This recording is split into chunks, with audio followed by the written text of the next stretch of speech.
Good afternoon. I'm Betsy Carr. I'd like to welcome you to our General Laws Subcommittee meeting, which will, throughout this session, deal with open government and with procurement, two very important functions that we need to attend to in our government.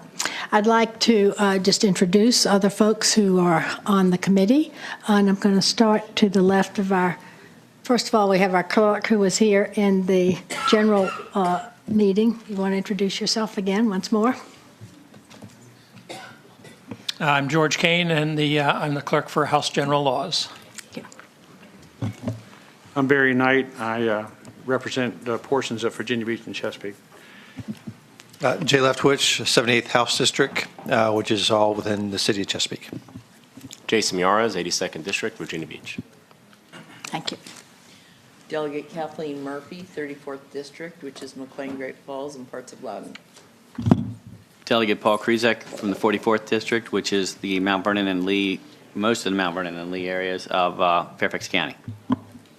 Delegate Don Adams, 68th District, Richmond, Northern Chesterfield, and Henrico. Kathy Tran, the 42nd House District, southeast and southern parts of Fairfax County. And I'm Betsy Carr. I have the privilege of representing the 69th District, which is Richmond. I've had the privilege of being on the subcommittee, I believe, for 8 years.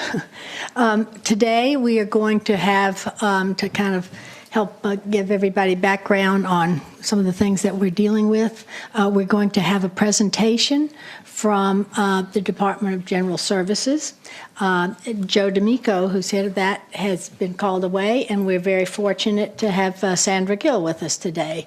And I've had pleasure of working with her before and look forward to having her presentation today and enlightening us. Madam Chair, thank you. I'd also like to take the opportunity to introduce a very familiar face that's joined us at DGS, Matthew James. Thank you. That's great. So my old seatmate. So we're very lucky to have him. So I just wanted to take an opportunity to share that with you.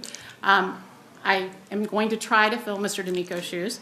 I'm sure I will miss something, but if you guys have any questions, please don't hesitate to ask. 2 years ago, we did a much larger presentation for the combined general laws group, and so we took this and scaled it down for today. It should take about a half hour. We're going to walk through the background a little bit, and then we'll walk through procurement methods and some of the minutia of who has what authority and how things are procured. So at any time, if you have questions, please just let me know. So the VPPA was created back in 1983 and went into effect, I believe, January 1st, 1984. It was put in place to eliminate abuse and corruption and establish a clear process for all. It enunciates the public policies associated when we're procuring goods from non-governmental sources. It does not apply to when we are doing government to government. While you do not have to have a contract that results in monetary consideration, so just make that nuance there. It's not always a matter of exchanging money when we have a contract with a non-governmental source. The purpose is to obtain high-quality goods and services at reasonable cost, that procurements are conducted in fair and impartial manner.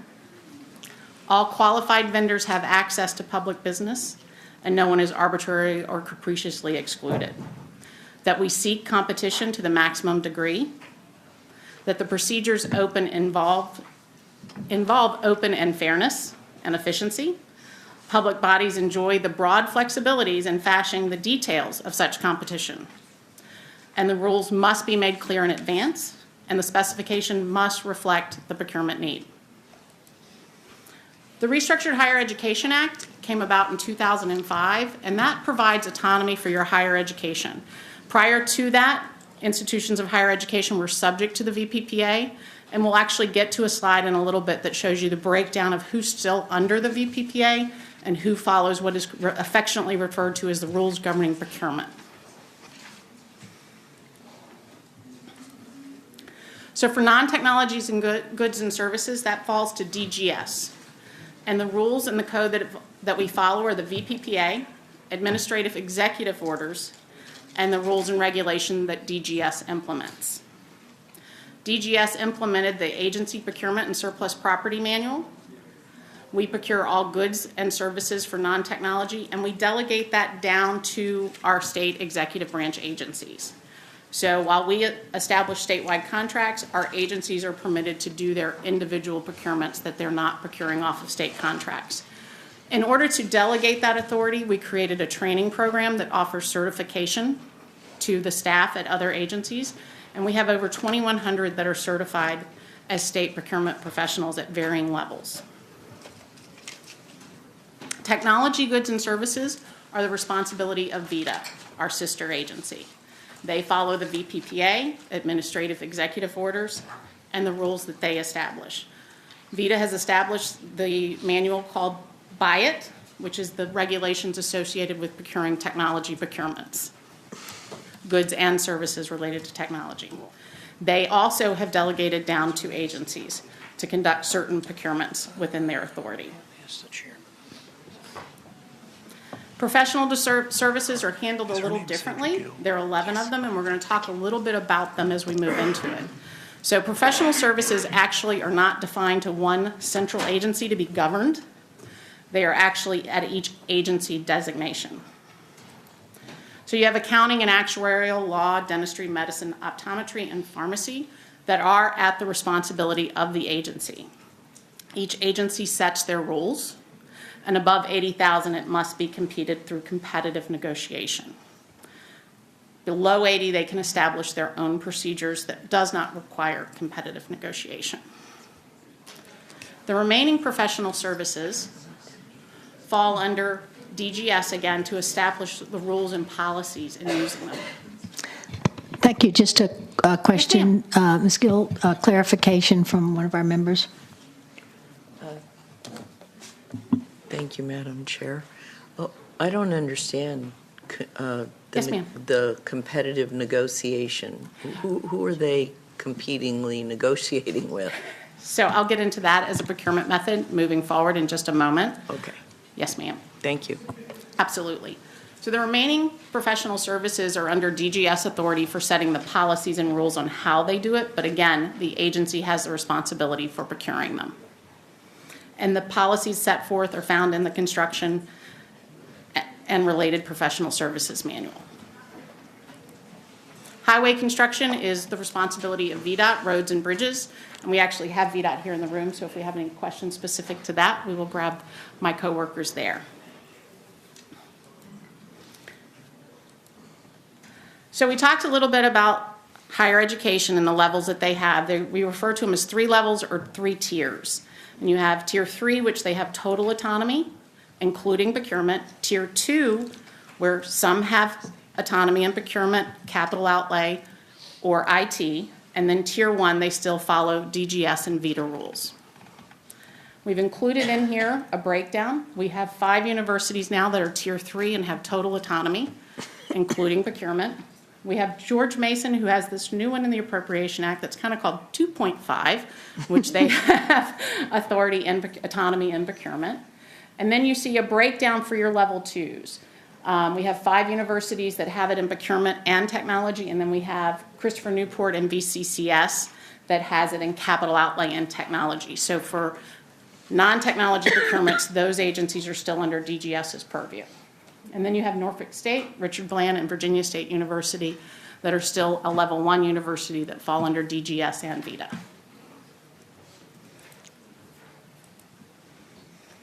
Local public bodies, the interesting piece here is they have exemptions carved out in the VPPA.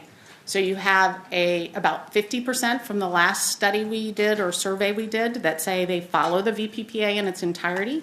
And you have about 50% of localities that have exempted themselves from the VPPA and established their own ordinances. Now, with that exemption, they still have to follow certain rules that are set forth in the exemption language.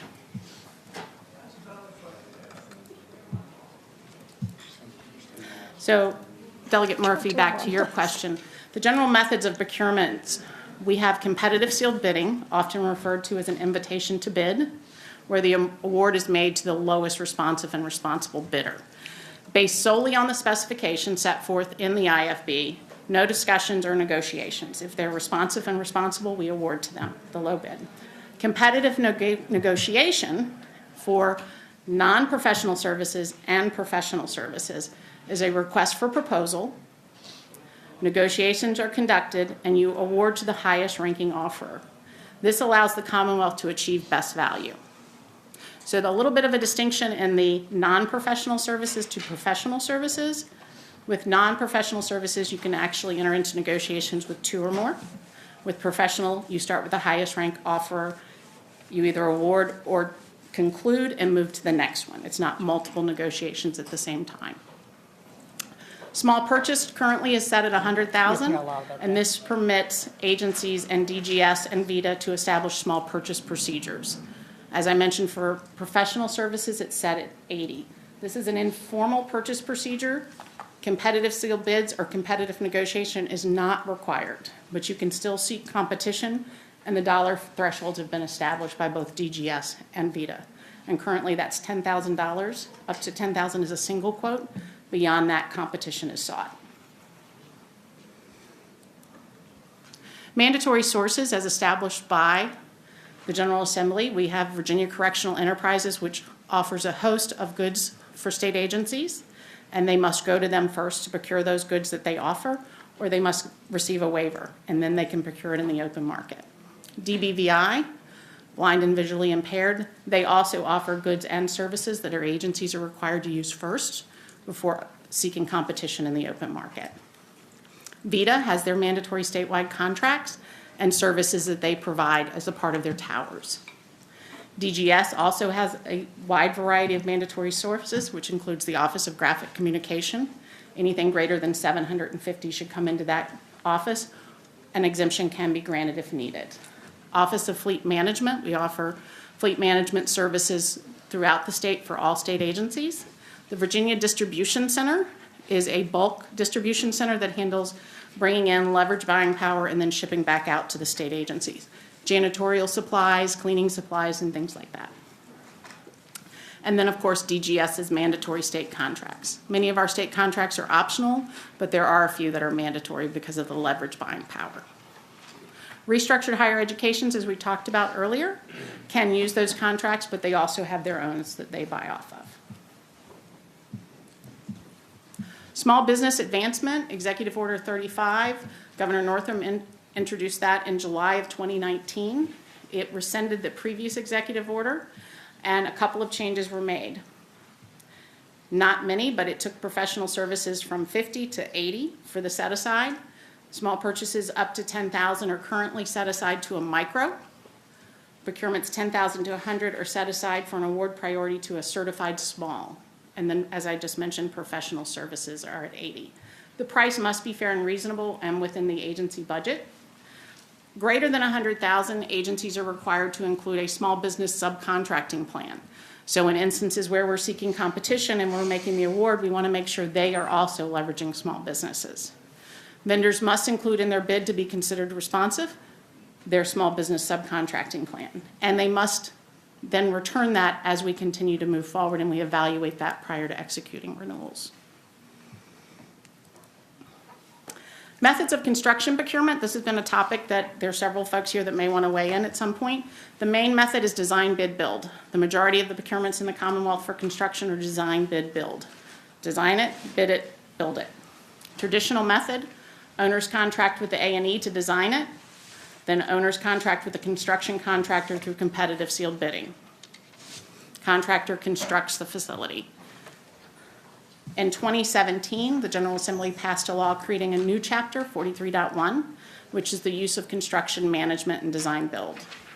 So construction management at risk is for complex projects. The owner contracts with an AE to design the project. The owner then contracts with the construction manager through a two-step competitive negotiation. Construction manager provides pre-construction services to the AE to assist with the design and constructs the project. Design build is used relatively for simple projects with easily defined requirements. The selection is a two-step RFQ and RFP process. The agency contracts with a design build contractor to design and construct projects for a fixed price based upon the defined set of criteria. Complex is actually defined in 43.1, and they are listed here. Difficult site location, unique equipment, specialized building systems, manufactured programs, historic designation, and credit phasing. Some other aspects make competitive sealed bidding not practical. For state-covered institutions and local on CM and DB, they all must follow Chapter 43.1. So if you remember earlier, where I mentioned the restructured higher education had the autonomy, this is where they're actually brought back in and follow the same set of rules as state agencies. They have to follow the 43.1 and the Secretary of Administration procedures. Local governments only have to be consistent with the procedures. Effective January 1st, 2020, DGS updated the SOA procedures. Some of the changes that we just recently made was increasing the threshold to use construction management from 10 to 26 million. This was based on inflation over the years. We increased the minimum number to be shortlisted from 2 to 3 in the RFQ process. We added language that requires the shortlist to include a minimum of 1 DSBSD small business that meets the minimum requirements. We added requirements that the RFQ evaluation process shall evaluate an offeror's experience for a period of 10 years. And added language that would permit the responses to the RFQ and RFP to be received electronically. And we added language again, not only to the local governments are required to be consistent with, we are now encouraging them in our procedures to follow them. CMDB, state agencies that are under our purview, they follow our rules. Covered institutions, as I mentioned, they can develop their own procedures, but it has to be consistent with the law and the SOA procedures. At that point, once they've developed those procedures, they come into DGS for review. We can make recommendations, but we cannot have them changed. We cannot force them to change them. Their Board of Visitors do have to approve them. And again, as I said, with locals, they have to just be consistent with. As a part of this and the interest that's associated with the use of CM and DB, we have stood up a website that will take you to all of the current projects that have been reviewed by DGS. And I'm hoping that this link works. Let's see. Yay.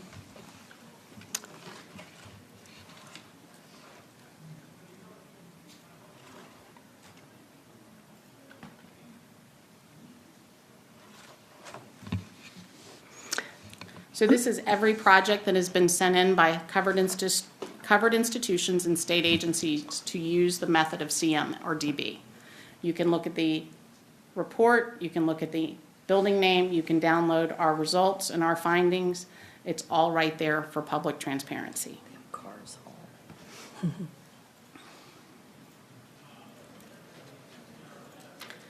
Moving on from that, I wanted to mention briefly our Commonwealth's electronic procurement system, known as EVA.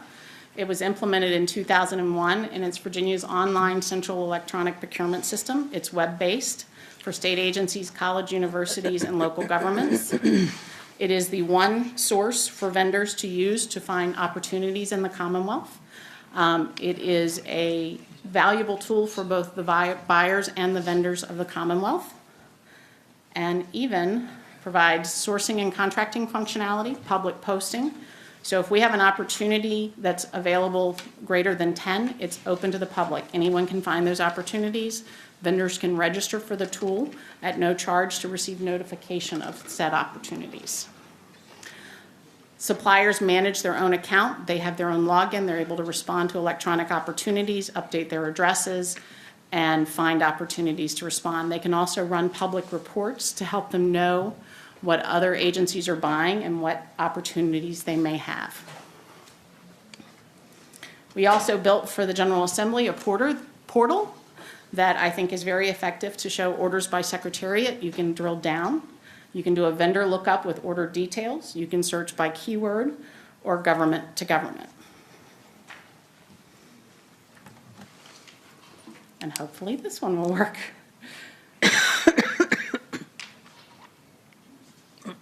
Holding my breath.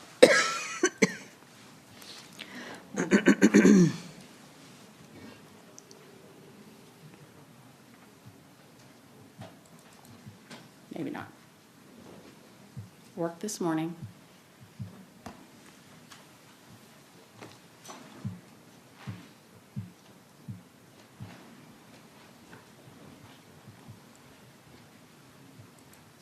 Yes, sir, here it is.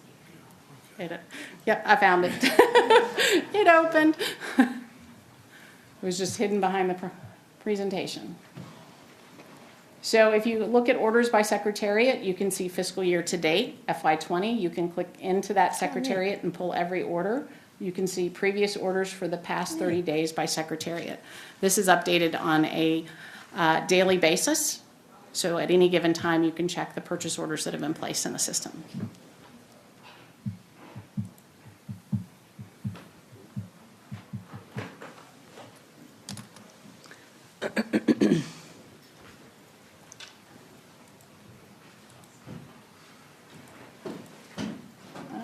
Let's see.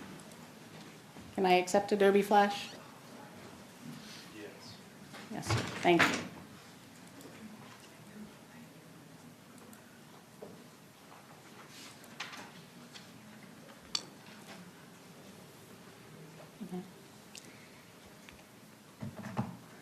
So you will see here the agencies of the Secretariat: the State Board of Elections, Department of Human Resources, VITA, DGS, the Compensation Board, and then a statewide VITA as well. This is the SWAM breakdown for the administration and where their SWAM dollars have gone for the past 30 days. If you click on any given agency, it will then drill into the SWAM breakdown for DGS for those past 30 days. Okay? So this concludes our very quick presentation, and I am available for questions. Thank you very much. Committee members, any questions after this presentation? Thank you very much. I would like to, I know having been on this subcommittee for a while, I think it might be helpful for those who haven't been on here before, if you could give an example like of, say, the complex, the 3 different types of procurement and construction and so forth, that would just give us an example For of the construction contracts? So where, example of who used that where kind of thing. So right up the hill, the General Assembly building is being done as construction management. It's a very complex project with a lot of elements associated with it. So that's being done as CM. Morrison Row, however, in contrast to that, is a historic property, but we are doing that as a design build, not construction management. And then, At the other end of the block. yes, ma'am. And then parking decks are a great example and very, very simplistic design bid build. And some routine buildings, office buildings, can often be design bid build. As I said, the majority of our construction projects, based on the data in EVA, indicates that design bid build is still the preferred method of doing competitive sealed bidding for construction. The report I linked you to, I think at the last look there was about 38 to 40 CMDB, and that's over a 2-year period. So there's not a great deal. Universities, DGS, those that have a lot of construction and a lot of high dollar construction often turn to CMDB when it's appropriate. Thank you. Any other questions, thoughts? Also, I'd like to just have from committee members who've maybe been involved in this area, maybe not on the committee, but been maybe in this, not necessarily on the subcommittee, but in the committee, maybe an important learning that you've had having been on this committee, because I know some people accuse us of being boring and uninteresting and stuff, but we really do the really crux, really important stuff in government. Absolutely, so procurement like for that touches to come up. everything. Happy to answer any questions. It's very exciting. Knight, Delegate Knight, I know you've been on here before. You always have something to say with that big tie. I've been on this committee a long time. I started out. It does important work for sure. Yes. I'm just looking forward to, working with our former colleague down there. Yes. Thank you. Any other? Delegate Kruzak. Thank you very much. That was very interesting. I can't wait to get on the Special General Assembly portal and check it out. Absolutely. And if you have any questions, please don't hesitate to reach out to us. We'll be All glad right. to come and give you a walkthrough. Thank you very much.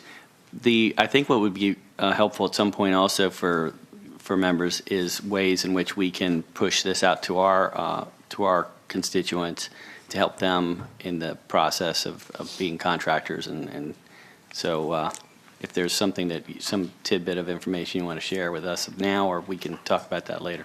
So we have a very small outreach team of one, but that person, Kim Brewer, will go anywhere. So no matter where in the state of the Commonwealth, if you have a Chamber of Commerce bringing folks together, if you're having a meeting and want an opportunity for us to present, if Kim's not available, one of us will be there to walk you through all of this. In addition to that, we partner with the Department of Small Business and Supplier Diversity to help them understand the certification process. Absolutely. Thank you. And do we have any words of wisdom from our former colleague? Yes, I'm sure he does. Thank you, Madam Chair.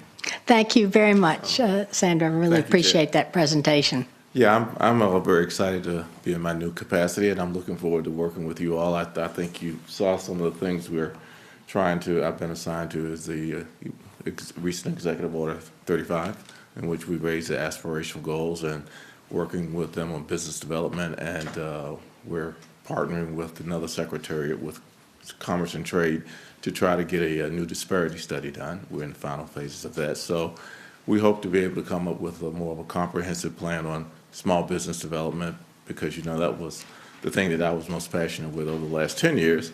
And I think this administration understands that we can only maintain our position as the number one state to do business is by not only bringing in the Amazons, but helping the small minority female-owned businesses. So I look forward to working with you all.